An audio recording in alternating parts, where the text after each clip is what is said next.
Hey friends, I'm back with another update. Just wanted to let you know some of the things that I've been doing since the last video. If you remember from before, I was showing you videos of the master shower floor that it had not been tiled, and also the jacuzzi tub in the master had not been tiled and it did not have a tub skirt. So I took some time and I tiled those in. And I have an appointment with a glass company to come and give me an estimate on installing a frameless shower door. So when you're looking at this, you're going to see we're using a shower curtain temporarily. So just envision this with a beautiful glass frameless door. Ta-da! Alright, so we were a little nervous about our tile choices because we had to match with the existing wall tiles that were already here. But I think they turned out beautifully. The colors matched up very well, just enough difference to give it some character so it doesn't blend in, but still the same color scheme. And if you guys remember, I went on some rants about how I had to work up underneath of the existing wall tile because they did everything backwards. And I was able to do that okay, but the end result was that I have a thicker than desired caulking line around the edges and corners. But it still doesn't look bad. It serves its purpose and looks pretty good. And the other problem that I went on a rant about before was that they had installed the shower drain pipe flush with the mortar bed, which did not leave any spacing to line up appropriately with the floor tiles. So thanks to my dad for the wonderful idea of actually setting the tiles right up to the inner lip of the drain. And so what I'm going to do now is I'm going to go get longer screws, and the drain cover will sit on top of the edge of the tiles and will still screw into place like it was originally intended, just a little bit higher. But the user will not know that it's actually higher than intended, and it'll sit flush and they won't have any problems with that. And then over here, if you guys remember, that was all open face 2x4s. You can see the pump under there and everything. And I built a custom wall that goes along here, and all three of these panels are actually removable so that you can get in there if you have to do repairs, and that's also a code requirement. So that turned out really well. I'm pretty happy with that. And also Josh installed cement board where it was missing along here, and I did all of the tiling and tiled all the way around this whole thing, and I think it actually looks pretty beautiful. So I'm excited about that. And I'll be back here with another update on the deck. Okay, if you guys remember, I was showing you how the decking out here had a lot of problems, and we have this one side of deck rails over here that's about 4 feet high approximately, and on the other side was really high tongue and groove paneling. I think it was over 6 feet, and it didn't match at all. And they used tongue and grooves rails on the bottom that were like this, and they put the tongue and groove panels down inside of that, so this was facing upwards, and rain and debris and stuff was collecting in there, which caused it to rot out, and all that had to be torn out. So that's actually what I have been doing today. I have tore all this out today with the reciprocating saw and a hammer, and I've got all of this lovely mess down here that I get to clean up. And so now I get to start on rebuilding this side so that it matches this side. So we're going to have the same continuous type of materials and same height and pickets that expand all the way across. And I know that a lot of people, when they're rebuilding decks, they often want to know, well, do I use screws or nails? And I've actually seen a lot of people asking this on the internet, on YouTube and stuff, when I'm watching other videos and things, and I wanted to point this out because I know I get a lot of people asking for advice on how to do things. So I'm going to throw things out periodically when I think of them that I think might be useful to a lot of you that are trying to do your own DIY projects. There's a lot of people that give different information out there, so here's my opinion on this. Some people will say that nails are the way to go, and some people will say use screws on your railing, use nails on the deck flooring or deck mount, and some people say use nothing but screws. Well, I want to show you why nails are not good for this. This is a perfect example. So what starts to happen over time through the heat and cold, temperature fluctuations, swelling, contracting, expanding, warping, all of these things start happening to the wood, so the wood starts moving. Plus, not to mention, you're walking on this, you're, up and down, pressure. So what's going to happen over time is you've got these nails in here, and hopefully you can see this without me zooming in, but this nail is sticking up. And I've got nails all over this deck that are sticking up because nails don't have a lot of grip in the first place. They do to an extent, but it's also only over a certain duration of time.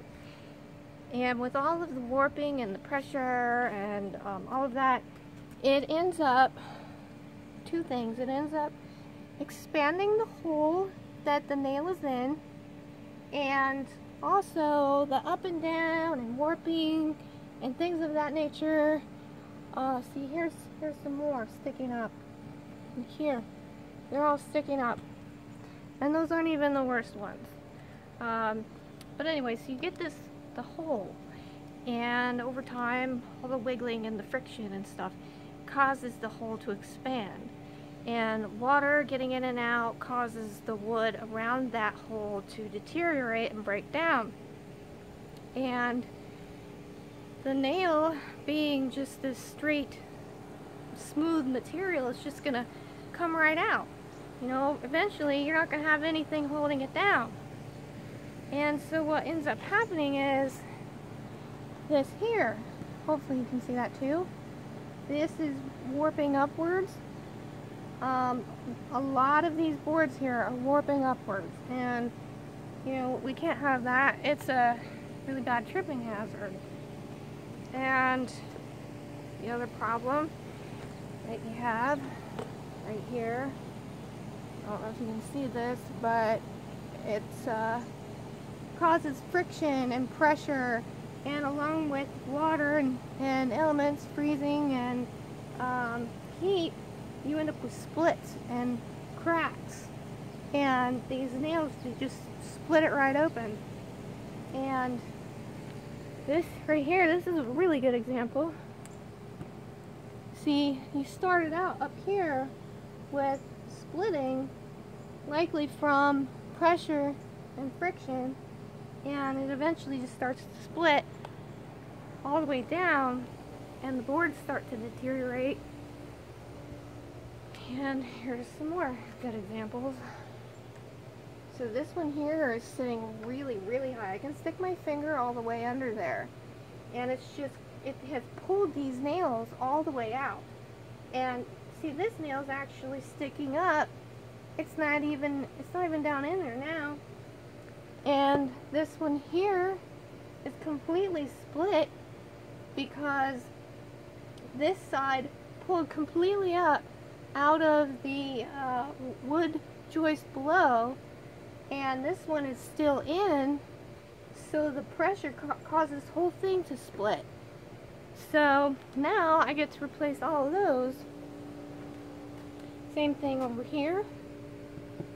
Warping. This is coming up. This is sunk down. And over here we've got the sides of this one on this side are coming up, and the other side is still fixed in, so it's twisting the whole board, causing a tripping hazard.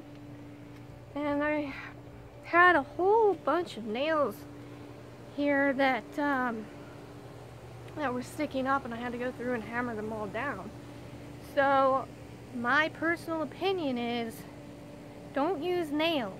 Use weatherproof, waterproof deck screws, specifically for building decks. They will help to ensure that the boards stay fastened and screwed over a much longer period of time. They'll hang on to each other. Even with the flexing and stuff like that, it will maintain the shape of the hole for much longer, and you won't have as much problems as I'm having right now. So hopefully that helps someone. Okay guys, I had to get in the shade. It's so hot today. Just wanted to let you also know there's not a whole lot of other exciting things for me to report since last time. Just have been doing a lot of organizing of all of the candles and boutique stuff that was left behind from the previous owner. Been trying to do inventory and get that ready for eBay so I can sell that off, and tried to reorganize and condense that to get some more room in the garage.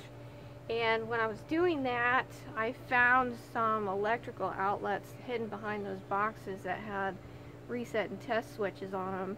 And if you guys remember from a previous video, I was complaining because I couldn't figure out why some of the electrical outlets in the garage and on the outside of the house weren't working. And come to find out, it's because those outlets that were hidden back there needed to be reset. So good news is I don't have to hire an electrician for that. Although I still have a problem with the electrical in the kitchen island, and have tried everything I can think of to figure that out, but no go, so I may have to bring someone in for that. And other than that, I just took a bunch of trash out to the front again. Had another big pile yesterday, and I also replaced the broken glass in the garage door. I did that myself. I just took the broken stuff out. I bought some plexiglass from Lowe's and replaced it, and you would never even know that it's not glass unless you went up and tapped on it. Then you would know, but it looks just like glass. It was wonderful. It was super cheap too. It was like 20 bucks. And Josh replaced this door and the frame. The whole thing was rotted out, so that's done. And I've had the neighbor out here. He's been really helpful, super nice guy. He's been doing landscaping and cutting back dead tree limbs on our fruit trees and stuff. And I discovered that not only do we have pecan trees, we also have walnut trees, black walnut. So I'm excited about that. I don't know if we're going to be here long enough to actually get to harvest the nuts, but it's definitely a possibility. I mean, we're really close to fall, and I think that's when they're ready. And other than that, we've just been spending time with the family for the holidays, so it's also why there's not a lot to report. And super excited. The swimming pool's holding up, and it's beautiful. I'm getting ready to order the stuff to refinish that, and we're super thrilled that we had a realtor, two realtors actually, come and assess the value of this house and it's right on target, right where I had expected it to be. I was a little nervous, admittedly. The comps around here are a little crazy. A lot of stuff that's high and low and foreclosures and things, so you know, I was a little nervous about how that was going to affect that, but it's right on target and it's wonderful. So we're trying to get this ready. We're going to hopefully list this before we have to close the pool so people can see it with the pool open, and hopefully we'll be able to move on to our next adventure. But for now, we're going to be working on finishing this deck and painting the inside, and doing some more work on this back patio area, and some other things that the realtors recommended. So I will be back with more updates on those things. I'll see you later, guys. Thanks for watching.